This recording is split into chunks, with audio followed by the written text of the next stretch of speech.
حضرت رحمۃ اللہ علیہ کی جو نظمیں ہیں زیادہ تر لوگوں کو سمجھانے کی ضرورت بھی پڑتی ہے، اس لیے ان کا علم نہیں ہونے کی وجہ سے یا کم علمی کی وجہ سے بعض اشعار بالکل سمجھ میں نہیں آتے، بعض اشعار کچھ سمجھ میں آتے ہیں۔ بعض لوگوں کو بعض الفاظ پر تعبیرات پر اعتراض بھی ہو سکتا ہے، لیکن یہ سب کے سب یا تو لا علمی کی وجہ سے ہوتا ہے یا کم علمی کی وجہ سے۔ آدمی کی جدوجہد کی، کاوشوں کی، مجاہدات کی، ریاضتوں کی، تربیت کی لائن سے مسلسل لگے رہنے کے بعد جو آخری اس کا مقام ہوتا ہے وہ ہے اس میں بندگی کا آ جانا، عبد میں عبدیت کا آ جانا، اس سے اونچا مقام نہیں ہے کوئی۔ اس لیے میری جو انتہا ہے، میری جو نہایت ہے وہ عبد ہونا چاہیے، میں کسی کا عبد ہوں، میری نہایت ہے یہی۔ آخری جو مقام ہے آدمی کا سب سے اونچا وہ عبدیت ہے۔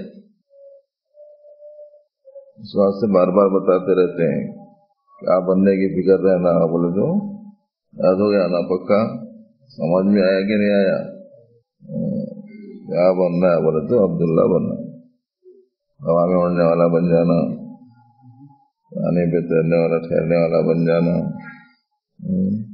ترقی عادات چیزیں دکھانے والا بن جانا، کم کر دیے تو فائدہ پہنچانے والا بن جانا، سب سے زیادہ نام والا بن جانا، سب سے زیادہ شہرت والا، سب سے زیادہ رجوع والا، لوگ زیادہ سے زیادہ رجوع ہونا،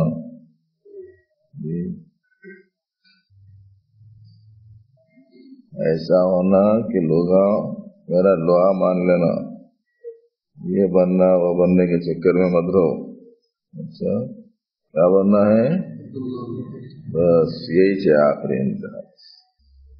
چنانچہ جب اللہ جل شانہ اپنے بندوں سے راضی ہوں گے یا ان میں کچھ پائی جانے والی کوتاہیوں کو ظاہر فرمائیں گے، توبہ استغفار کے ذریعے سے دو دلا کے صاف ستھرا کر دیں گے، اپنے خاص عنایت و مہربانی اس کے اوپر ہوں گی، تو اب اللہ فرماتے ہیں فادخلی فی عبادی، میرے بندوں میں داخل ہو جاؤ۔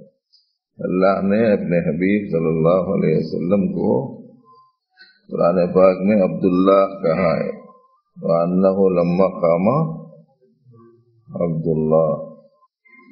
اسی لیے ہمارے حضرت ناظم صاحب رحمۃ اللہ علیہ نے کلمہ طیبہ ایک چھوٹا سا رسالہ لکھا تھا، پتہ نہیں کسی کے پاس ہوگا، تو لکھا انہوں نے، لیکن جب اس کو چھاپنے کے لیے کسی کا نام دینا نا تو اس میں لکھا ہوتا از عبداللہ۔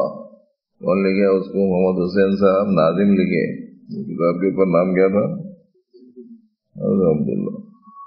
بس عبداللہ بننا یہی ہے ہماری نہایت۔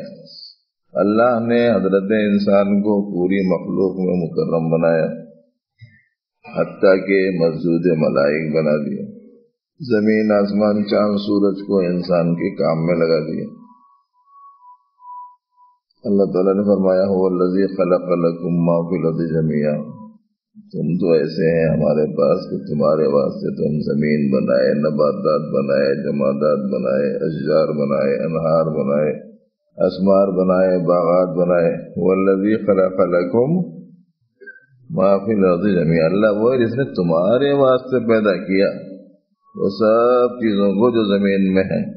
وسخر لکم ما فی السماوات والارض، آسمان و زمین میں جتنی چیزیں ہیں تمہارے کام میں لگا دی۔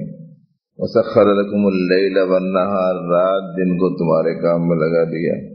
وسخر لکم الشمس والقمر دائبین، چکر لگاتے رہنے والے سورج و چاند تمہارے کام میں لگا دیے۔ وسخر لکم الانہار، نہریں تمہارے کام میں لگا دی۔ پوری چیزوں کو اللہ تعالیٰ نے ہمارے کام میں لگایا۔ یہ بتلا دیا کہ پروردگار عالم نے اس کو غیر معمولی اعزاز بخشا ہے۔ اتنا غیر معمولی اعزاز بخشنے کے باوجود اگر کوئی آدمی اعزاز بخشنے والے کی عبادت چھوڑ کر کسی غیر کی عبادت کرے تو اس سے زیادہ بے اکرامی اپنی کیا ہو سکتی ہے؟ بے تکریمی کس قدر ہوگی؟ آدمی اپنے سے چھوٹے کے آگے جھک جا رہا، سورج ہماری خدمت میں اس کی پوجا میں لگ گئے، درخت ہماری خدمت میں اس کی پوجا میں لگ گئے، حیوانات انسانی خدمت میں اس کی پرستش میں لگ گئے۔ اسی لیے کہتے ہیں میری کرامت، میرا اعزاز، میری عزت، میری تعظیم، میرا احترام تو اسی میں ہے کہ ایک کو پوجنا، پوجتا ہوں ایک کو، میری کرامت یہی اسی میں کرامت ہے، ورنہ تو آدمی اپنے کو دیے ہوئے اعزاز کو چھوڑ دینے والا ہے۔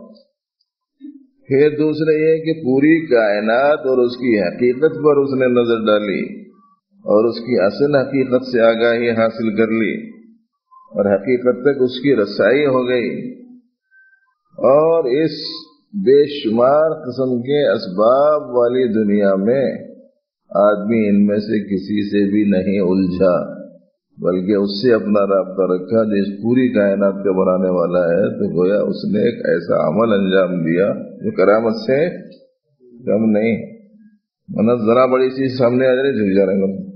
اس طریقے سے ایک ایک شعر کے بارے میں تھوڑا تھوڑا سا سنتے جانا چاہیے، نجی مجلسوں میں پوچھ لینا زیادہ اچھا رہتا۔ آپ کو جو سبق سنایا جا رہا ہے اس کا دوسرا حصہ، پہلے سنائے ہوئے سبق کے حصے میں سے دوسرا حصہ، دوسری قسم کا مجاہدہ، مگر پہلے قسم کے مجاہدے کا جو تکرار ہوا وہ آدھے لوگوں میں ہوا، آدھے لوگوں میں نہ ہوا جی، اور اس کا کیا کریں گے؟ اسی لیے اللہ جل شانہ نے مشائخ دو قسم کے بنائے۔ کتنے قسم کے؟ جی، کچھ لوگوں کی طبیعتیں ایسی ہوتی ہیں کہ وہ نرمی سے متاثر ہوتی ہیں، سختی سے بھاگ جاتی ہیں۔ کچھ لوگوں کی طبیعتیں ایسی ہوتی ہیں کہ نرمی سے سنتے نہیں، ہو سختی سے سننے کے عادی ہوتے ہیں۔ اس لیے بزرگوں کتنے قسم کے ہیں؟ دو قسم کے۔ اللہ جل شانہ نے دونوں طرح کی صفات کی تجلی اپنے محبوب بندوں کے اوپر ڈالی۔ حضرات انبیاء کرام علیہ الصلوۃ والسلام ایسی شخصیات ہوتے تھے کہ دونوں قسم کی تجلیات ان کے اوپر رہتی تھی، وہ بشیر بھی ہوتے تھے، نذیر بھی ہوتے تھے۔ شان جلالی بھی ان میں ہوتی تھی، شان جمالی بھی ان میں ہوتی تھی، دونوں قسم کے لوگ تھے۔ اب بعد کے لوگوں میں یہ ہوا کہ لوگوں کے حساب سے افراد دو قسم کے بنا دیے گئے۔ حضرت حاجی امداد اللہ صاحب رحمۃ اللہ علیہ کے پاس میں دو بزرگ رہتے تھے، ایک طرف کوئی اور بزرگ رہتے تھے، ایک طرف حضرت ضامن شہید رحمۃ اللہ علیہ رہتے تھے۔ لوگ آتے حضرت کے پاس بار بار پہنچتے رہتے، کبھی کوئی مسئلہ لے کے آئے، کوئی مسئلہ لے کے آئے، کوئی دعا کا، کوئی درود کا، کوئی گھر کا مسئلہ، کوئی روزی کا مسئلہ، یہ مسئلے لاتے رہتے تھے لوگ، نہ وقت دیکھتے تھے نہ ساتھ، کچھ بھی نہیں دیکھتے تھے۔ آرام کا وقت ہے، کھانے کا وقت ہے، عبادت کا وقت ہے، ذکر کا وقت ہے، مشغولی کا وقت ہے، کچھ بھی نہیں دیکھتے تھے، آتے چلے جاتے تھے۔ تو تکوینی نظام کے تحت میں ان کے پاس میں دو خادم رہتے تھے۔ ایک خادم وہ تھا جو صفت جمالی رکھنے والا ہوتا تھا، دوسرا وہ تھا جو صفت جلالی والا تھا۔ دونوں کون آ رہے ہیں، کون جا رہے ہیں، کون کتنی دفعہ آیا، کتنے وقت آیا، دیکھتے رہتے تھے۔ جس کسی کو جانا ہوتا تھا تو عام طور پر وہ دوسرے بزرگ کے پاس جا کے بولتا تھا ذرا جانا چاہ رہا ہوں، جا کے آ جائے، اور دوسرے دیکھتے رہتے تھے، انہیں چھوڑ دیا، ٹھیک ہے، پھر تھوڑی دیر کے بعد میں پھر آیا، پھر تھوڑی دیر کے بعد میں پھر آیا، تو ایک دفعہ دیکھا، دو دفعہ دیکھا، اب سامنے والے خادم نے کہا اب آ گئے، اب اگر پھر ادھر دکھے تو پھر سمجھو پاؤں سلامت نہیں ہے تمہارے۔ دو قسم کے لوگ ہوتے تھے مزاجوں کے اعتبار سے، دو قسم کے بزرگاں رکھے گئے ہر زمانے میں۔ ایک حضرت صابر کہہ گئے رحمۃ اللہ علیہ، یہ ہمارے حضرت حکیم الامت کے کیا نام آپ کے خلفاء میں حضرت شاہ صفی اللہ صاحب رحمۃ اللہ علیہ تھے، اور دوسرے حضرت شاہ وسیع اللہ صاحب رحمۃ اللہ علیہ تھے، دوسرے حضرت شاہ وسیع اللہ صاحب رحمۃ اللہ علیہ تھے۔ جلال آباد میں لوگوں کو اشتیاق ہوا کہ جلال آباد کے لیے حضرت کے تربیت یافتہ کسی عالم کو لا کے جلال آباد میں رکھیں گے. تو جلال آباد والے حضرت حکیم علامت کے پاس پہنچ گئے. کہنے کے ساتھ ہماری بستی کے لیے ایک بہترین عالم دیجیے، تعلیم تربیت کا مدرسے کا یہ اس طرح ہم نظام قائم کریں گے. تو اس موقع پر حضرت کے پاس میں دو افراد تھے، حضرت شاہ وسیع اللہ صاحب رحمۃ اللہ علیہ اور حضرت شاہ وسیع اللہ خان صاحب رحمۃ اللہ علیہ. یہ دونوں تھے. اب یہ جو جلال آباد والے جہاں سے ہم پڑھے، جلال آباد والے جو پہنچے وہاں، تو حضرت حکیم علامت نے پوچھا کہ میرے پاس دو آدمی ہیں، کس کو بھیجاؤں؟ ایک جلالی ہے اور ایک جمالی، کس کو بھیجاؤں دونوں میں؟ تو جلال آباد والے ذرا سمجھدار قسم کے لوگ تھے، انہوں نے کہا کہ حضرت پہلے ہی وہ جلال آباد ہے،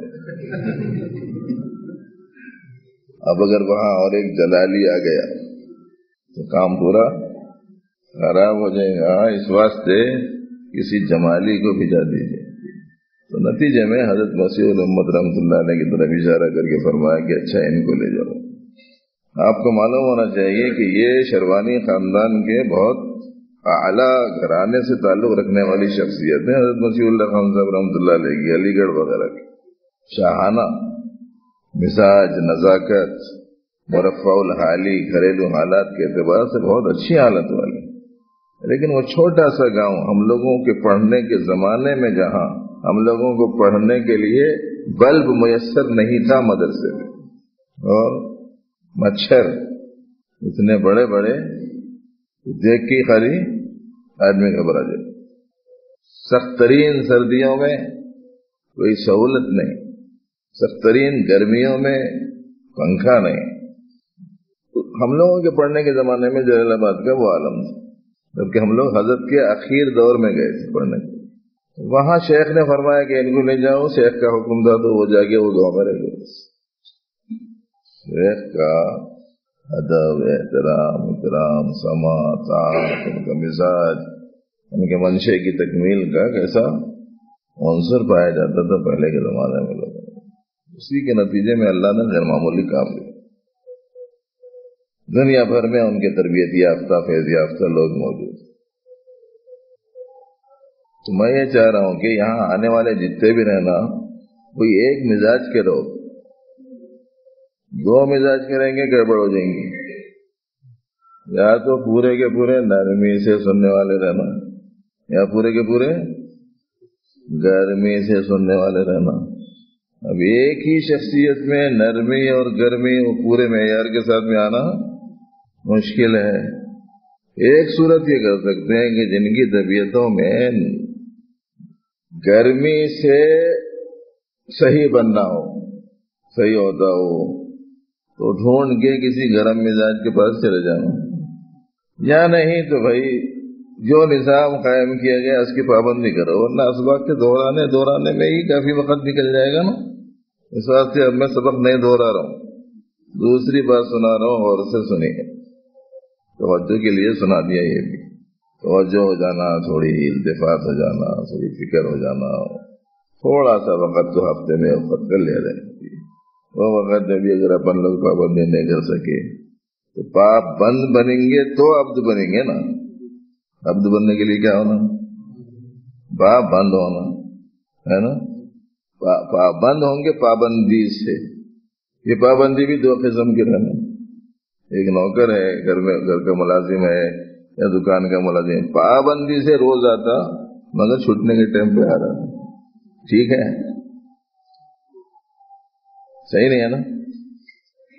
اسی واسطے کیا بولتے، غیر حاضری بھی نہیں رہنا، دیر حاضری بھی نہیں رہنا. یہ بولتے پورا دن نہیں آنا غیر حاضری ہے نا، آنا مگر دیر سے آنا یہ دیر حاضری. اپنا تو پورا دن بھی نہیں ہے، پاؤ دن ہے نا. تو پاؤ دن میں بھی اگر اپن دیر حاضری کا مزاج بنائے تو ایسی طرح سے پابندی کرنے والا تو نہیں سمجھا جا سکتا نا. جب پابندی نہیں ہوں گی تو پابند بھی، تو پابند نہیں ہوں گے تو کیا نہیں ہوں گے؟ عبد نہیں ہو سکتے. عبد ہونے کے واسطے تو پابندی ضروری ہے. توجہ دلانے کے واسطے سنایا. دوسرا مجاہدہ، مجاہدے کی دوسری قسم توحید افعالی سے تعلق رکھتی ہے، اللہ جل شانہ کی صفات افعال سے تعلق رکھتی ہے، پروردگار عالم کی شان فاعلیت، تخلیق فعل حق تعالی کی طرف، کسب فعل بندوں کی طرف، فعل کا پیدا کرنا اللہ کا کام، فعل کا استعمال کرنا بندے کا کام۔ جیسے حرارت کا پیدا کرنا اور گاڑی کو آگے بڑھانے کی قوت کا پیدا کرنا یہ انجن کا کام، اس قوت کا استعمال کرنا یہ ڈرائیور کا کام، اسی طریقے سے فعل کا پیدا کرنا یہ اللہ کا کام ہے، اور فعل کا استعمال کرنا بندے کا کام ہے۔ فعل کے پیدا کرنے کو خلق فعل کہتے ہیں، فعل کے استعمال کرنے کو کسب فعل کہتے ہیں۔ خالق فعل حق تعالی، کاسب فعل بندہ۔ اب دوسرا جو مجاہدہ ہے وہ یہ ہے کہ فعل کی حقیقت حرکت ہے، جہاں حرکت ہے اس کے پیچھے پیدا کرنے کا جو عمل ہے وہ حق تعالی کا ہے۔ اب اگر فعل کی نسبت کو کسبی جہت سے نہیں، غفلت کے ساتھ میں مخلوق کی طرف کرتا ہے تو اسی کا نام غفلت ہے۔ خالق فعل حق تعالی ہے۔ اب یہ فعل اندرون میں ہو کہ باہر میں، اگر اندرون میں خالق فعل حق تعالی کو محسوس کر رہے ہیں تو اس کو کہتے ہیں یافت، اور اگر باہر میں خالق فعل حق تعالی کو دیکھ رہے ہیں تو اس کو کہتے ہیں شہود۔ یافت کے معنی پانا، شہود کے معنی دیکھنا۔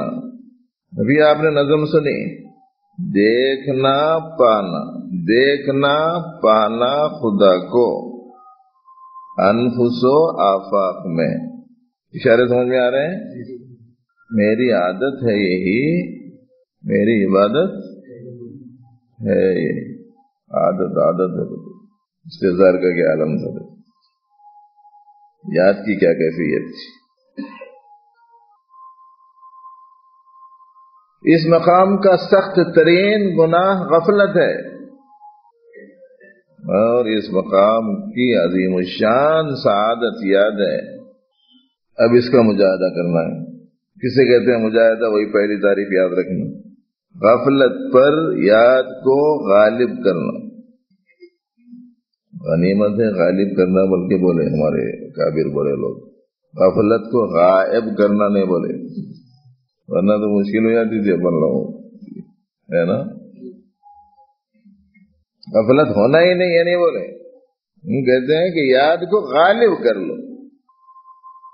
یہ غفلت پر یاد کو غالب کرنے کی جو جد و جہد ہے، جو محنت ہے، جو کوشش ہے، وہی اس مقام کا مجاہدہ ہے۔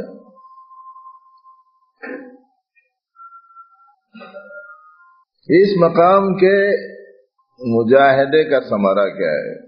اس سے پہلے سمجھ لیجئے کہ یہ سالکین کی دوسری منزل ہے، اور اس سے پہلے سمجھ لیجئے کہ یہ سالکین کی دوسری راہ ہے جو اس سے آگے کی ہے۔ اور اللہ کے محبوب بندوں میں سے پہلے درجے کے مقابلے میں اونچے درجے والوں کا حال ہے، شہداء کہا گیا۔ اب یہ مجاہدہ اس درجے زیادہ ہو کہ ہمیشہ فعل کے پیچھے فاعل حقیقی یاد آنے لگے، اور خالق فعل حق تعالیٰ کے ہونے کا استحضار رہنے لگے۔ اس کے بھی 3 زبردست فائدے۔ ایک فائدہ تو یہ ہے کہ وہ فعل پیدا انہوں نے کیا ہے، مجھے استعمال کرنے میں پیدا کرنے والے کا جو منشا ہے اس کو ملحوظ رکھنا ضروری ہے۔ کچھ یہ فعل کچھ کرنے کی طاقت قوت اللہ نے جو دی، کیوں دی ہے؟ مثلا بازو میں زور دیا، کائے کو دیا؟ دوسروں کی زمینہ چھیننے، اس واسطے تو نہیں دیا نا، دوسروں کی جائیدادوں پہ قبضہ کرنے کے واسطے دیے، دوسروں کے گلوں میں سے منگل سوتر کھینچنے کو چھین لینے کو دیے، روزانہ اخبار میں آ رہا۔ ارے بھائی یہ زہر بازو تو اس واسطے دیا کہ آدمی اس کے ذریعے سے حلال کمائے، خود کی جائز ضرورتیں پوری کرے، دوسرے ضرورت مندوں کی خدمت کرے۔ یہ تو اس لیے دیا کہ کسی ضعیف کمزور کا سہارا بن جاؤ، یہ تو اس لیے دیا کہ اسلام مخالف طاقتوں کے خلاف میں اللہ کے دیے ہوئے اس زور قوت کو استعمال کرو، کار خیر میں اللہ کی دی ہوئی توانائی کو استعمال کرو، اس واسطے دی۔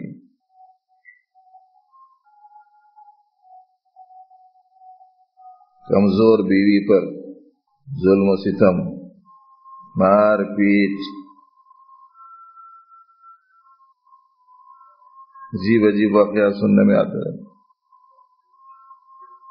جو ہاتھ میں ملا اٹھائے مار دیے، قوت اس واسطے تھوڑی، کسی کے سر پہ مار دیے، کسی کو ہاتھ پاؤں پکڑ کے جناب تیل چھڑک کے آگ لگا دیے۔ قوت اللہ نے اس واسطے نہیں دی ہے۔ جب یہ سمجھے گا کہ یہ قوت، یہ صلاحیت، یہ زور اللہ جل شانہ نے دیا ہے، اس کے خالق وہ ہیں، تو ایسی صورت میں اس کے استعمال کرنے کے وقت میں پیدا کرنے والے کا جو منشا ہے اور دینے والے کا پیدا بھی کیا، عطا بھی کیا، اس صورت میں ان کا جو منشا ہے وہ منشے کو ملحوظ رکھے گا نا، تو پھر غلط کام نہیں کرے گا۔ ایک زبردست جو فائدہ ہوگا وہ یہ ہوگا۔ دو تین چیزیں میں خالی نمونے کے طور پر سنایا۔ اس وقت میں رائج جو اپنے حرکتیں ہیں اور اللہ کی دی ہوئی توانائی اور قوتوں اور کچھ کر سکنے کی صلاحیتوں کا غلط استعمال ہے، سب پر یہ چیزیں چھائی ہوئی ہیں، سمجھیے یہ بات چھائی ہوئی ہے۔ ایک تو یہ فائدہ ہوتا ہے، بہت زبردست فائدہ ہے جو مطلوب ہے شریعت میں۔ دوسرا جو فائدہ ہے وہ یہ ہے کہ اگر کوئی ایسی چیز ہوئی ہمارے ساتھ میں جو ناپسند ہے اپنے کو، تو ہونا تو فعل کے بغیر نہیں ہے نا، اور فعل ہے ان کا، تو ایسی صورت میں یہ محبوب کی طرف سے ہوئی ہے، جو ہمارا محبوب ہے نا اس کی طرف سے ہوئی ہے، محبوب کی طرف سے ہوئی ہے تو پریشانی نہیں کی جی۔ ابھی آپ نے حضرت مسیح الامت کا تذکرہ سنا مختصر سا، انہوں نے سنایا تھا ایک لڑکی تھی، ایک شخص اسے بہت زیادہ چاہتا تھا، وہ لیلا کے نام سے مشہور ہے، اور چاہنے والے کو مجنون بولتے ہیں، تو اس کو چاہنے کا دعویٰ کرنے والے بہت تھے، اس کو چاہنے کا دعویٰ کرنے والے بہت لوگ تھے، مگر اس کو معلوم تھا کہ حقیقی چاہنے والا میرے کو فلانا اکیلا ہی ہے، باقی کے سب تو یہ سب بلحوث ہیں، بد چلن ہے، نفسانی لذات کے پیچھے پڑے ہوئے ہیں، آنکھوں کے غلط استعمال میں لگے ہوئے ہیں، یہ سب کے سب بلحوث ہیں، مجھے باقی چاہنے والے نہیں ہیں، ایک ہی ہے مجھے چاہنے والے۔ تو کسی طریقے سے اس کو دیکھ لیں، اس مقصد سے وہ بھکاریوں کی صورت بنا کے وہاں جاتے تھے اور آواز لگاتے تھے کچھ دے دو، کچھ دینے کے مقصد سے باہر آئے تو دیکھ لیں، بس یہ منشا رکھتے۔ ایک آیا آواز لگائی نکل کے کچھ دے دیا، دوسرا آیا آواز لگائی نکل کے کچھ دے دیا، اسے معلوم تھا کہ مجھے واقعتاً چاہنے والا کون ہے۔ تو جو حقیقی چاہنے والا جب سامنے گیا تو اس کے ہاتھ میں جو پیالہ تھا وہ لے کے اٹھا کے زور سے زمین پہ مار دی، تاکہ کٹورا اس کا جو زمین پہ پٹکی تو ٹکڑے ٹکڑے ہو گیا، اور ٹکڑے ٹکڑے ہوتے ہی یہ حقیقی چاہنے والا جو تھا نا یہ رقص کرنا شروع کر دیا، ناچنا شروع کرا۔ تو دوسرے جتنے بلحوث تھے، چیز بھی نہیں ملی، ایسا چیز بھی گئی، ایسا بے وقوف ہے بھی ناچ رہا خوشی کے مارے، بولا تم لوگوں کیا معلوم جاؤ کس کی طرف سے ہوا ہے یہ عمل۔ ایک معمولی انسان سے تعلق رکھتا ہے، تو ایسی صورت میں اس کی طرف سے کسی ہونے والے نقصان پر جب اس کی نظر اس پر جاتی ہے کہ یہ نقصان کس کے ذریعے سے ہوا ہے تو پھر مشکل باقی اسی میں لذت آتی، پھر اسی میں لذت آتی۔ حضرت سیدنا ایوب علیہ السلام کافی تکلیف میں رہے کچھ وقت، بعد میں اللہ جل شانہ نے اچھا بنا دیا، لیکن وقتاً فوقتاً وہ مخصوص دنوں کو یاد رکھتے تھے اور کہتے تھے کہ وہ دنوں کی بات نہیں آتی جب حق تعالیٰ جل شانہ کے خالق فعل ہونے کا استحضار قائم ہوتا ہے اور مجاہدے کے ذریعے سے ہم غفلت پر یاد کو غالب کرتے ہیں اور فعل کی تخلیق کی نسبت کو حق تعالیٰ کی طرف کرنے لگتے ہیں، تو پھر ایسی صورت میں اب بندے کے ساتھ جو کچھ پیش آیا کدھر سے آیا؟ ظاہر ہے کہ اللہ کی طرف سے آیا نا، وہ اللہ کی طرف سے آیا ہے تو پریشانی کا کیا مسئلہ ہے؟ حضرت صوفی صاحب رحمۃ اللہ علیہ کی طبیعت ناساز ہو گئی، جسم زخمی ہو گیا، خراب حصے کو کاٹ کاٹ کے نکالنا پڑتا تھا، تو ہمارا تو یہ عالم تھا کہ میں وہاں ٹھہر نہیں سکتا تھا اس وقت، لیکن عین اس حالت میں یا اس کے بعد میں کوئی بھی آ کے پوچھتا حالت کیسی حالت ہے کیسی طبیعت، الحمدللہ، کبھی ناگواری کا کوئی اظہار نہیں اور کبھی ناشکری کا کوئی کلمہ نہیں اور کبھی کراہنے اور بے برداشت ہونے کا اظہار نہیں ہو سکتا۔ حضرت سیدنا لقمان جن کا تذکرہ قرآن پاک میں آیا ہے رحمہ اللہ یا علیہ السلام، کسی کے باغ میں کام کرتے رہتے تھے، اخلاق کے، عادات کے، علم کے، سوجھ بوجھ کے ایسے تھے کہ اللہ پاک نے ان کے نصیحت آموز جملے قرآن پاک میں اپنے کلام کی صورت میں بیان فرمائے۔ کسی کے یہاں کام کرتے تھے باغ میں، ان کے اخلاق، ان کا عادات، ان کا علم، ان کی حکمت بھرے جملے، ان کے رویے، ان کے سلوک کو دیکھ کر باغ والا ان سے محبت کرنے لگا، بہت چاہتا تھا۔ وہ ککڑی منگایا کرتا، آج ککڑی کھانے کو جی جانا، باغ میں سے ککڑی توڑ کے لاؤ، ککڑی توڑ کے لا کے دے دیے۔ وہ اپنے ہاتھ سے وہ ککڑی لے کے اپنے ہاتھ سے کاٹ کے اس کے خاش بنا بنا کے پہلے تم کھاؤ، سوا تو میں کھا دوں، پہلے تم کھاؤ، ایک ایک کاٹ کے جا رہا تھا، دیتے جا رہا، پوری ککڑی کھا لی، صرف ایک اخیر کی قاش باقی رہ گئی تو کہا کہ اب یہ میں کھاتا ہوں، لیکن وہ ٹکڑا ذرا سا منہ میں رکھ کے ایک دم تھوک دیا، کڑواہٹ کی وجہ سے برداشت نہیں کر سکا، تھوک دیا، اور بہت حیرت سے حضرت سیدنا لقمان علیہ السلام کو دیکھا اور پوچھا کہ تم نے پوری ککڑی کھا لی، بتایا بھی نہیں کہ یہ اتنی کڑوی ہے، اور اپنے چہرے سے ظاہر بھی ہونے نہیں دیا کہ اس میں اس کا مزہ خراب ہے، کڑواہٹ ہے، ظاہر بھی ہونے نہیں دیا، پوری ککڑی تم نے کھا لی اور پتہ ہی نہیں چلنے دیا کہ اس میں خرابی ہے۔ میں تو منہ زبان پر رکھتے ہی تھوک دینے پر مجبور ہو گیا، آخر ایسا کیسا ہوا؟ تو انہوں نے بڑی عجیب بات کہی، یوں فرمایا کہ بھائی جس کے ہاتھ سے سینکڑوں دفعہ میٹھی چیز کھانے کو ملی ہو، اگر اس کی طرف سے کبھی کوئی کڑوی چیز مل جائے تو یہ وفاداری کے خلاف ہے کہ ناگواری کا اظہار کر دیا جائے، اس لیے میں نے ظاہری ہونے نہیں دی۔ معمولی سی جب اندرون میں مزاج اسلامی اور اللہ رسول سے محبتوں کے نتیجے میں کوئی نسبت اور کیفیت حاصل ہو جاتی ہے تو حالت ہی بڑی عجیب ہوتی ہے۔ عام طور پر کسی جگہ جب مہمان جاتے ہیں تو گھر کے لوگ خود بنا دیتے ہیں اور پہلے یہ چاہتے ہیں کہ مہمان کھا لے، کچھ بچ گیا تو کھا لیں گے، ان کا مزاج ایسا ہوتا ہے گھر والوں کا۔ سنا کہ کھانا سالن لا کے رکھ دیا گیا، اس کو کھا لیا، کھا کے سالن اور وہ کا برتن منگا لیجیے اور کھانے کو جی چاہ رہا، لیکن پورا سالن اس کا انہوں نے پورا برتن چاٹ لیا۔ اور آپ کو معلوم ہے کہ آداب میں سے یہ ہے کہ اگر کسی کے یہاں مہمان جاؤ اور اندرون سے کوئی چیز کھانے پینے کے لیے بھیجی جائے تو تھوڑی بچا کے بھیج دینا چاہیے، تاکہ مکان والوں کو یہ احساس نہ ہونے پائے کہ ہم لوگوں نے شاید مقدار تھوڑی بھیج دی تھی، کافی نہیں ہوئی، اس واسطے تھوڑی سی بچا دینا چاہیے۔ اصل جو آداب ہیں وہ یہ ہیں۔ ہم لوگوں کے آداب کیسے ہیں؟ ہم لوگوں کے آداب ایسے ہیں کہ جتنا آیا پورا کھا لو، بچانا مت، اس بات سے کہ اگر بچا کے بھیجا دیے اور پھر آنا ہوا تو بولیں گے کہ پہلے اتنا بھیجائے تھے تو ہی بچا کے بھیجا دیے، پھر دوسری مرتبہ میں اور کم کر دیتے.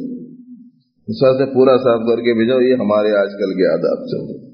اصل ادب وہ ہے. اور ظاہر ہے کہ بزرگان دین تو آداب کی لائن کی ہر چیز کا پورا لحاظ رکھتے تھے، لیکن اس دن انہوں نے خلاف توقع تمام کھانا سالن پورا چاٹ کر استعمال کر لیا. ساتھ والے بڑی حیرت میں تھے، ایسا خلاف معمول ایسا انہوں نے کائے کو کر لیا. تو بعد میں پوچھا ان سے، حضرت آداب کے خلاف میں آپ نے پورا برتن ہی استعمال کر لیا، قصہ کیا ہے؟ حتیٰ کہ ایسا اس کو پہنچ کے استعمال کیا کہ آپ کسی کو چکھنے کی بھی کوئی گنجائش اس میں نہیں رکھی. قصہ کیا ہے آپ کا؟ یہ بھی ہم نے اپنے سرزا سے سنا.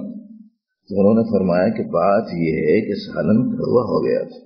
سالن کڑوا ہو گیا تھا.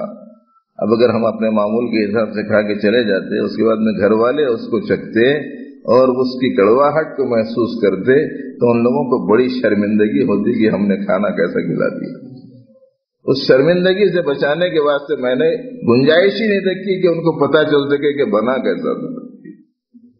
مخلوق کے ساتھ میں ہمدردی اور خیرخواہی اور محبت اور رافت والا جب جذبہ پیدا ہو جاتا ہے تو مخلوق کی اتنی رعایت ہوتی ہے. اب ایک آدمی پروردگار عالم کی ان گنت نعمتوں سے سرفراز مسلسل ہوتا ہے، کبھی اس کے ساتھ میں کوئی حال پیش آتا ہے تو کس کی طرف سے آ رہا؟ حالت تو اللہ کی طرف سے. اور پھر ایسی صورت میں یہ وابلہ، شکوہ، شکایت، ناراضگی عالم یہاں کی کسی اور کی طرف فعل کو منسوخ کرنے کا مزاج بن گیا. ابھی تو یہ مسائل پیدا ہو رہے. اس واسطے جتنی اچھی زندگی یہ علم و شعور کی حاملین کی رہتی دنیا میں کسی کی نہیں رہ سکتی. یاد رکھیں، حالی بولے تو سمجھ میں نہیں آتا، اس سے اچھی زندگی کوئی دوسری نہیں ہے. بلکہ تفصیلات وغیرہ سننے کے بعد میں اس پر غور و فکر کر کے حقیقی نتیجے پر پہنچے تو سمجھ میں آتا کہ یہ لوگ جو بات بولتے ہیں بالکل صحیح بات ہے کہ ان سے بہترین زندگی کسی کو میسر نہیں. تو دوسرا زبردست جو فائدہ حاصل ہوتا ہے توحید فعلی کا، یا دوسرا زبردست جو فائدہ حاصل ہوتا ہے یہ مجاہدے کی دوسری قسم پر عمل کا، اور فعل باری ہونے کے استحضار پر جو نتیجہ، جو ثمرہ مرتب ہوتا ہے، جو فائدہ حاصل ہوتا ہے، وہ یہ ہوتا ہے کہ اگر اس کے اوپر کوئی ناگوار حالات بھی آتے ہیں تو اس میں بھی ایک طرح کی لذت ہی محسوس کرتا ہے. پریشان ہونے کا تو مسئلہ ہے نہیں. اس واسطے کہ اس کو اللہ کی طرف سے سمجھتے. اور پھر ان کا معاملہ ایسا عجیب و غریب ہے، ہم لوگوں کے ساتھ میں کرتے تو سب کچھ وہی ہے. فراخی دے دیے تو انہوں نے دی، تنگی دی تو انہوں نے دی، صحت دی تو انہوں نے دی، مرض آیا تو انہوں نے دیا. لیکن جب یہ دیکھتے ہیں کہ بندے کی طبیعت کے خلاف ہے اور یہ اس کو میری طرف سے ہونے کی وجہ سے برداشت کر رہا اور گلا شکوہ شکایت نہیں کرتا، تو ایسا نہیں ہے کہ خالی تکلیف ہی دے دیتے ہوں. اس تکلیف، چھوٹی سی تکلیف کے ساتھ ہزاروں راحت والی چیزیں اس کے ساتھ وابستہ کر دیتے ہے نا. اب تو سمجھ میں آ رہا ہوں یہ پاؤں میں کانٹا چبھا تو ایک نیکی ملتی ہوئی، ابھی بھی نہیں آیا. ایمان والے کے پاؤں میں کانٹا چبھا اور ادھر پروردگار عالم نے اس کی اعمال نامے میں نیکی لکھی. جیب میں سے کسی چیز کو تلاش کر رہا، نہیں مل رہی، کبھی یہ جیب میں ہاتھ ڈالتا، کبھی یہ جیب میں، اس میں نہیں مل رہی تو پھر اس میں ہاتھ ڈالتا، پھر اس میں نہیں ملی تو پھر اس میں ہاتھ ڈالتا. تلاش کرنے میں جو دیر ہو کے مشقت ہوتی اس پر اللہ اجر دیتے. اللہ تعالیٰ کی عنایت کا مہربانی کا یاد ہے. تو یہ دوسرے مجاہدے میں فعل حق کا استحضار رہنا، یہ اس کا ثمرہ ہے کہ ہر آنے والے حال کو برداشت کرنا آدمی کے لیے آسان ہو جائے. بلکہ جب محبت غالب ہو جاتی ہے تو اس میں بھی لذت آنے لگتی ہے. جیسے کٹورا توڑ دیے ناچنا شروع کر دیا کرتے خوشی کے مارے، اور لوگوں کو سمجھ میں نہیں آیا دیکھو اس کا کیا عالم ہے، باولے کا، دیوانے کا. چیز بھی نہیں ملی منگے سے، اور ہے سو کشکول بھی ٹکڑے ٹکڑے ہو گیا اور خوشی کے مارے جھوم رہا. بھارت کیا بولا کرتے تم لوگوں کو کیا معلوم، جاؤ بولے. اور اس کا جو ثمرہ ہے وہ ثمرہ ہے مقام شہادت کا ملے. تعالیٰ جل شانہ کے فعل کے مشاہدے میں رہتا ہے ہمیشہ. دیکھنا پانا خدا کو انفس و آفاق میں میری عادت ہے یہی، میری عبادت ہے یہی. ہم سب کے شیخ کا حال ہے جو حضرت نے اپنی کتاب میں لکھا.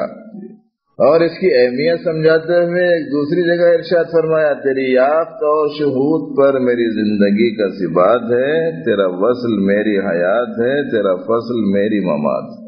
اے اللہ باہر دیکھتا ہوں تو نظر اگر آپ کے آثار پر، آپ کے افعال پر، آپ کے صفات پر پڑتی ہے تو یہ شہود ہے، اور اپنی طرف متوجہ ہوتا ہوں تو آثار، افعال، صفات آپ کے ہی پاتا ہوں تو یہ یافت ہے. اور یہ اس قدر عظیم دریافت ہے، یہ یافت اس قدر عظیم دریافت ہے کہ حضرت فرماتے ہیں میری زندگی اسی پر موقوف. حقیقی جو زندگی، حقیقی انسانی جو زندگی ہے وہ اسی پر موقوف ہے. ورنہ آپ کو معلوم ہے کہ جماعت میں بھی روح ہوتی ہے، پتھروں میں بھی روح ہوتی ہے، نباتات میں بھی روح ہوتی ہے، حیوانات میں بھی روح ہوتی ہے، شیاطین میں بھی روح ہوتی ہے، فرشتوں میں بھی روح ہوتی ہے. ان تمام روحوں کا مجموعہ یہ روح انسانی میں پایا جاتا ہے. جماعت کی جو صورت ہے وہ اس کی اسی روح کے ساتھ قائم. نبات کی جو روح ہے اس کی نشو و نما اسی کے سبب سے ہے. حیوانات میں جو روح ہے، نقل، حرکت اور اپنے کام کی چیزوں کا استعمال کرنا نہ کرنا، اس لائن کا جو شعور ہے وہ روح حیوانی ہے. اور اللہ جل شانہ کی صفت قہر و جلال کا مظہر شیاطین ہوتے ہیں، صفت جمال کا مظہر ملائکہ ہوتے ہیں، اور ان تمام ارواح کا مجموعہ روح انسانی میں پایا جاتا ہے. تو یہ جو حقیقی روح ہے، یہ جو زندگی ہے، ورنہ تو اس پہلو سے خالی کسی آدمی کی صورت اچھی بن گئی اور کچھ ہے نہیں، اندر خوبی نہیں ہے، تو باہر کی صورت کو دیکھ کے کیا بولتے، دیکھنے کو ایسا دکھ رہا جی، اندر کچھ بھی قابلیت نہیں ہے، بتانے کے بعد سے کیا بولتے، ایک الف نہیں جانتا ہے نا. خاص لفظ نہیں بول رہا ہوں میں، جو ہمارے اردو میں بولا جاتا ہے. اور کسی کی لا علمی اور جہالت کو ظاہر کرنے کے لیے بولتے ہیں الف کا نام بھالا، با کا نام کنڈالا، یہ بھی نہیں جانتا. الف کیسا بنتا، بھالے کے جیسے. با کیسا بنتا، وہ ہے الف کا نام بھالا، با کا نام کنڈالا.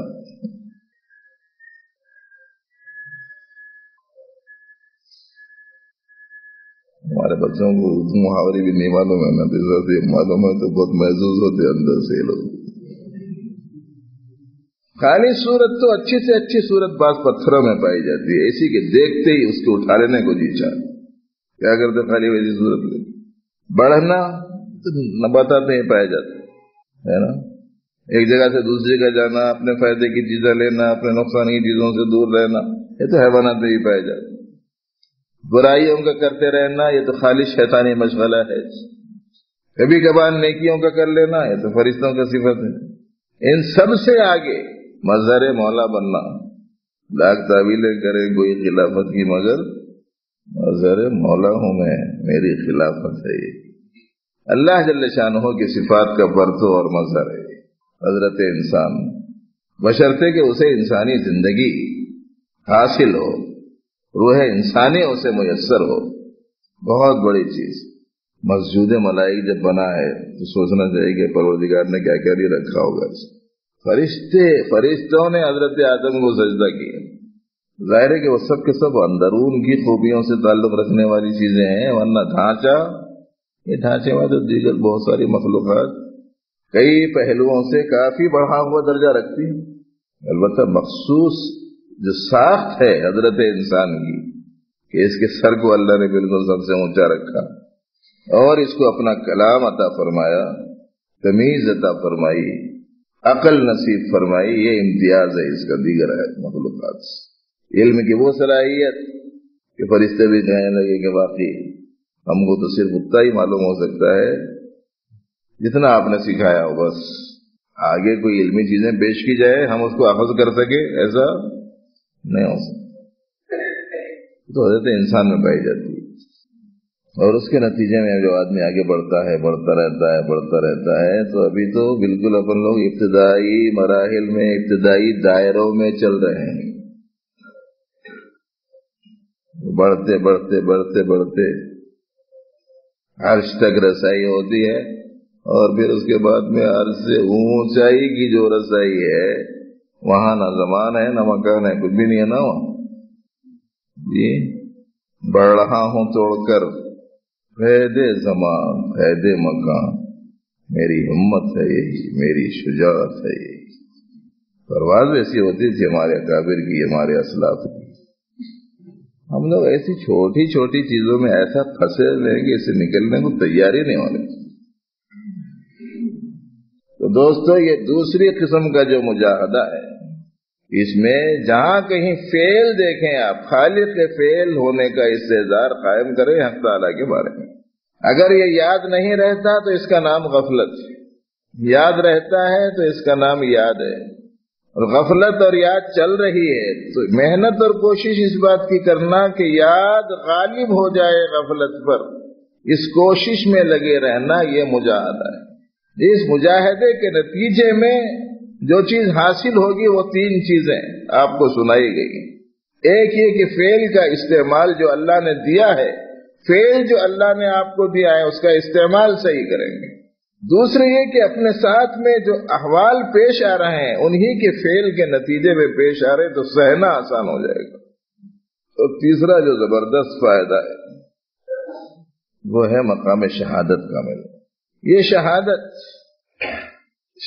کی مخصوص قسم ہے، ایک خاص اصطلاح۔ ایک شہادت وہ ہے جس کو عام طور پر لوگ اصطلاحی حیثیت میں جانتے اور پہچانتے ہیں کہ آدمی اسلام اور کفر کے درمیان میں ہونے والی جنگ میں صرف اسلام کے خاطر رب کی رضا کے لیے کفر اور اہل کفر کے مقابل میں جائے اور ان سے نبرد آزما ہو، ان سے جہاد کرے، اس کے نتیجے میں جام شہادت نوش کر جائے، اس کو بھی شہید کہتے ہیں۔ اصطلاحی شہید بہت اونچا مقام، پہلا ان کا قطرہ گرنے سے پہلے بخشش کے فیصلے ہوتے۔ لیکن پروردگار عالم نے ایمان و اعمال صالحہ کے ساتھ جہاں صالحین کا لفظ لگایا، وہیں اللہ جل شانہ نے ایمان و اعمال صالحہ کے ساتھ شہداء اور صدیقین کا لفظ بھی لگایا ہے۔ الذین آمنوا وعملوا الصالحات اولئک هم الصدیقون والشہداء عند ربهم۔ تو یہ خاص اصطلاح ہے۔ بات یہ کہ آدمی چیز کے بعد میں بدا کرتا ہوا جب پہنچتا ہے تو ایک گنا قرب بڑھ جاتا ہے فعل والے کی طرف توجہ کا، تو گویا ابھی آنکھوں سے مشاہدہ کرنے لگ گئے۔ اس حیثیت سے یہ مقام شہادت کو پا رہا اور بہت اونچا مقام ہے۔ اس کے بعد ایک تیسرا مجاہدہ اور وہ یہ ہے کہ آپ حضرات کے سامنے ایک بات مذاکرے میں بار بار آتی ہے کہ غیر اللہ صفات کمالیہ سے عاری اور خالی ہے، اور اللہ صفات کمالیہ والے ہیں، جامع جمیع صفات محمودہ اور منزہ عن النقص والزوال ہے اللہ۔ تو اس واسطے خوبیوں اور کمالات کا جہاں کہیں ظہور ہو، کامل صفات اور ان کے کمالات اور خوبیوں کا جہاں کہیں ظہور ہو، اس میں اس بات کا خیال رکھنا کہ صفات کمالیہ تو حق تعالی میں ہی پائے جاتے ہیں، موصوف بصفات کمال صرف حق تعالی ہے، اس کا استحضار کرنا۔ مخلوق میں یہ صفات دیکھنا اس حالت میں کہ اسے عطائی نہ سمجھتے ہوں، امانی نہ سمجھتے ہوں، عارضی نہ سمجھتے ہوں، مستعار نہ سمجھتے ہوں، ذاتی سمجھتے ہوں، تو یہ اس مقام کی غفلت۔ اور صفات کمالیہ کے حامل حق تعالی ہی ہیں، اس کا استحضار یہ اس جگہ کیا۔ ظاہر ہے کہ اس کے نتیجے میں آدمی میں کبھی بڑاپن نہیں آئے گا، میں بھی کچھ ہوں یہ غلط فہمی سے نکل جائے گا، بڑاپن نہیں آئے گا، ہمیشہ عاجزی انکساری کا حامل ہوگا، ان کی عنایتوں کے بوجھ تلے دبا ہوا ہوگا۔ اسی بات سے دیکھیں گے جس پر جتنی زیادہ عنایت ہوتی ہے اس میں اسی قدر جھکاؤ زیادہ ہوتا ہے۔ بڑے بڑے بزرگان دین جو بچھے جاتے تھے نا پبلک کے سامنے، تو ایسے کرتے میں کچھ بھی نہیں ہوں بولتے تھے، کسی قسم کا کوئی ادعا نہیں کرتے، دعویٰ نہیں۔ ویسے کہیں کوئی دعویٰ پایا جاتا ہے تو سمجھ جائیے کہ معاملہ کھٹائی میں، دعویٰ نہیں کہ کسی کو بھی پتا ہے کب چھین لے پتا نہیں۔ وہ ایک بڑی چیز دی ہے، ایک ذمہ داری ہے، اسے میں سنبھال سکوں گا کہ نہیں سنبھال سکوں گا، یہ ڈرتے رہنا، لرزتے رہنا، گھبراتے رہنا، ذاتی تو ہے نہیں، عطائی ہے، عارضی ہے، پھر وہ بھی ایسا ہے کہ اس کے بارے میں پوچھا بھی جانے والا ہے، تو کھڑا لرزہ دینے والی چیز ہے۔ اسی واسطے کسی کہنے والے نے کہا ہے یہ شہادت گئے الفت میں قدم رکھنا ہے، لوگ آسان سمجھتے ہیں مسلمانوں میں، الفت و محبت کے میدان میں قدم رکھنا ہے تو نسبت خوبی کی حق تعالی ہی کی طرف کرتے رہنا، ہمیشہ یہ غالب رہنا، مخلوق کی طرف نسبت نہ آئے، اور اپنی ذات کی طرف تو آنے کا سوال ہی نہیں پیدا ہونا چاہیے۔ اگر کوئی ہماری کسی بات سے متاثر ہوتے ہوں تو ہماری بات سے اگر متاثر ہوتے تو اب تک بے حساب لوگ ہونا تھا، ہے نا؟ کبھی کبھی کسی بات سے متاثر ہوئے، انہیں کیا سمجھ لیتا ہوں میری بات سے متاثر ہو گئے جی، ارے اپنی بات سے نہیں ہوئے جی، جن کی ہے ان کی بات سے متاثر ہوئے ہو، ہے نا؟ اس واسطے کبھی کوئی چیز کی لوگوں کو معلوم نہیں رہتا تو منسوخ کر دیتے ادھر ادھر، جن لوگوں کو یہ معلوم نہیں رہتا وہ لوگ خوش ہونا شروع ہو جاتے، ہے نا بھائی؟ ایسے کچھ بدردان لوگ رہنا، نفس کو غذا مل رہی۔ حالانکہ حدیث میں آتا ہے، پیارے حبیب صلی اللہ علیہ وسلم نے ارشاد فرمایا کہ جب تم دیکھو کسی کو کہ تمہارے سامنے تعریف کر رہا ہے تو مٹی اٹھا کے اس کے منہ میں ڈال دو۔ کیا مطلب ہے مٹی اٹھا کے منہ میں ڈالنے کا؟ ذرا سمجھ لو، یہ جھگڑے لے کے آ جائیں گے میرے پاس۔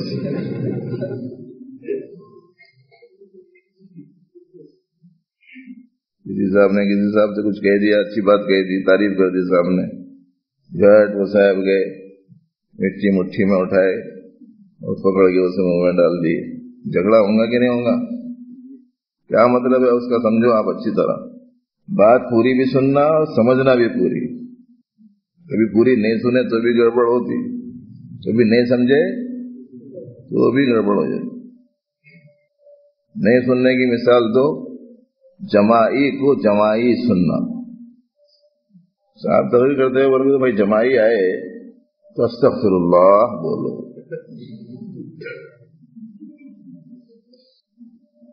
اب وہ صاحب بیان سن کے گھر میں گئے تو دیکھیں کہ وہ سسرے صاحب آئے ہوئے ہیں، تو داماد شریف جو ہے جی السلام علیکم ماموں صاحب بول کے سامنے گئی کرتے، بجائے وعلیکم السلام بولنے کی استغفر اللہ بولے۔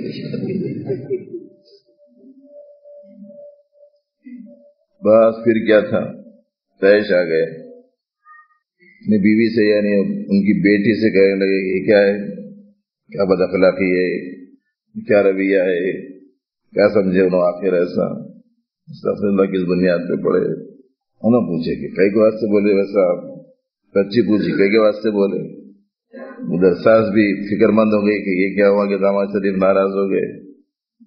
بڑے حضرت سے پوچھے تو بولے کہ مسجد کو گیا تھا، مول صاحب تقریر کرے، جماعی آئے تو استغفر اللہ پڑھو، جماعی آئے تو استغفر اللہ پڑھو بول کے بولے انہوں، جماعی آیا تو وہ مول صاحب کی بتائے ہوئے سبق کو دہراتے ہوئے استغفر اللہ بولا گیا۔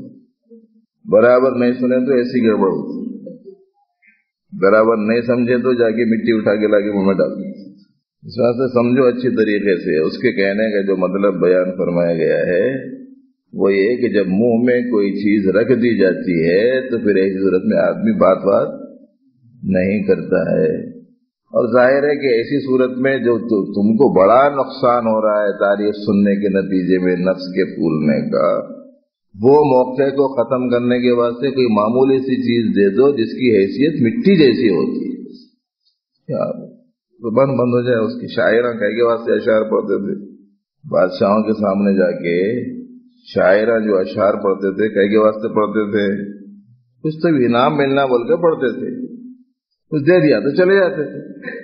ایسے ہی اور کچھ بول رہا ہے تو ممکن ہے کسی چیز کا امیدوار ہوں گا، اٹھا کے کوئی ایسی چیز دے دو کہ بولنا بتانا ختم ہو جائے، یا پھر یہ مطلب ہے اسے روک دو، ایسا کہنے سے اس کو روک دو۔ تعریف کرنے سے آدمی کا نفس خراب ہو جائے، اور خاص طور سے اس وقت میں زیادہ خراب ہوتا ہے جب اس کو اپنی حقیقت معلوم نہیں ہوتی اور صحیح علم اس کے پاس نہیں ہوتا۔ جتنی خرابیاں اس وقت میں ظہور پذیر ہیں اس کے پیچھے جہالت کا فرمایا ذہن میں رکھیں۔ اسی واسطے مسلسل آواز لگائی جا رہی ہے کہ بھئی علم کے معیار کو بڑھاؤ، حقیقی دین سے آگاہی حاصل کرو، علماء ربانی سے اپنا رابطہ اور تعلق رکھو، اہل اللہ کی مجالس کو غنیمت جانو، اپنے شعور کو ذرا اونچا کرتے جاؤ، اور حقائق دین سمجھنے کا خاص اہتمام کرو۔ اب اگر ہمارا یہ طرز عمل ہو جائے کہ نہیں اپنے کو علم کی ضرورت ہی نہیں ہے، تو جو کچھ ہونے والا ہے یا ہو سکتا ہے یا ہو رہا ہے وہ سب کے سب اسی جہالت کا نتیجہ ہے۔ بڑی بڑی خرابیوں میں پھر آدمی گرفتار ہو جاتا ہے۔ تو شہادت، مقام شہادت یہ خاص اصطلاح جو دوسرا درجہ ہے، دوسرے مجاہدے کو اپنا دو، مجاہدے کی دوسری قسم کو اپناتے ہوئے فعل حق کا مشاہدہ کرتے رہنے سے مقام شہادت نصیب ہوتی ہے۔ اور یہ جو مشاہدہ ہے نا، یہ مشاہدہ اور مراقبہ بھی حدیث سے کی ہی اصطلاح کی حیثیت میں بیان فرمایا ہے کابر نے، فرمایا ہے ان تعبد اللہ کأنک تراہ میں مشاہدے کا بیان ہے، اور فإن لم تکن تراہ فإنہ یراک میں مراقبے کا ذکر ہے۔ جس چیز کو دیکھ رہے ہیں تو شہادت دے رہے ہیں، شہادت دینے والا جو مقام شہادت اسے نہ ہو، یہ خاص اصطلاح۔ اس کے نتیجے میں جو ثمرہ آدمی کو حاصل ہوتا ہے وہ یافت و شہود فعل حق اور یافت و شہود صفات حق حاصل ہو کر استغراق فی الحق میسر آتا ہے۔ استغراق فی الحق، ایک ہے استغراق فی الحق اور ایک ہے استغراق فی الخلق والحق۔ استغراق فی الخلق والحق یہ مطلوب مقام ہے، اور استغراق فی الحق، استغراق فی الحق یہ محبوب مقام نہیں ہے، مطلوب نہیں ہے، سب سے اونچا مقام نہیں ہے۔ یعنی ایک کیفیت پیدا ہوتی ہے، موقتی طور پر آدمی اس میں محو ہو جاتا ہے، محویت جسے بولتے ہیں۔ استغراق فی الحق کا مطلب یہ نہیں کہ بندہ جا کے خدا ہو جاتا، بندہ ہی ہے۔ العبد عبد وإن ترقى والرب رب وإن تنزل، ہماری نہایت تو بندہ بننا ہے بس۔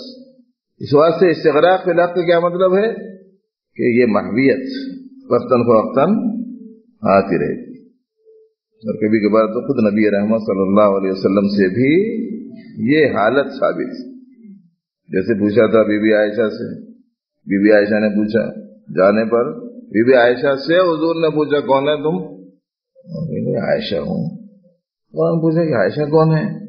بولے ابو بکر کی بیٹی۔ ابو بکر کون ہے؟ تو ابو قحافہ کے بیٹے۔ بولے ابو قحافہ کون ہے؟ گھبرا گئی، چلے گئی وہاں سے۔ جب وہ کیفیت ختم ہو گئی تو بولے حضور آج ایسا ایسا ہوا قصہ۔ کیا قصہ تھا سمجھ میں نہیں آیا، تو فرمایا کہ اصل میں ایک وقت ایسا ہوتا ہے میرے رب کے درمیان میں کسی فرشتے کو بھی اس میں گنجائش باقی نہیں رہی۔ لی مع اللہ ساعۃ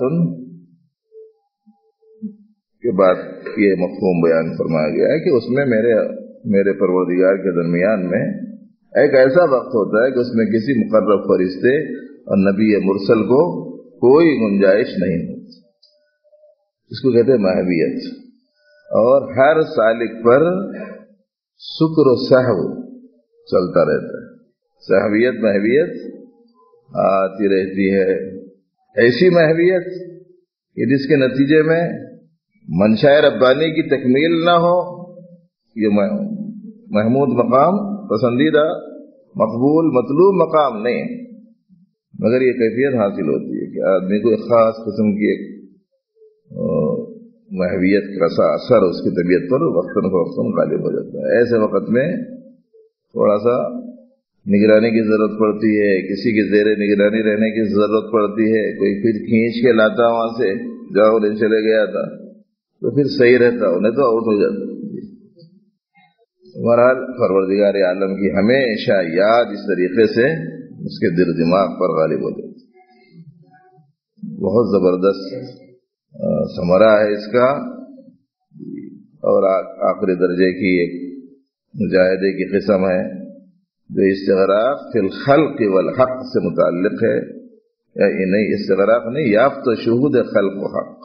اس میں کیا ہے؟ یافت شہود حق ہے، صرف یافت شہود حق، استغراق فی الحق. اور آخری قسم میں یافت شہود خلق و حق یہ حاصل ہوتا ہے. یہ سب سے اونچا مقام. اس کی مزید وضاحت اگر ضرورت محسوس ہوئی تو پھر کریں گے، ورنہ اپن تو پہلے دوسرے مجاہدے میں لگے رہو. تو پرانے لوگ جو پابندی سے آ رہے ہیں، تھوڑا تھوڑا ان کا سبق آگے بڑھتا رہے، اس لیے سنا دیا گیا. اللہ تعالیٰ صحیح علم و عمل کی توفیق دے. اللهم ربنا لك الحمد كله ولك الشكر كله. اللهم أعنا على تلاوة القرآن وذكرك وشكرك وحسن عبادتك.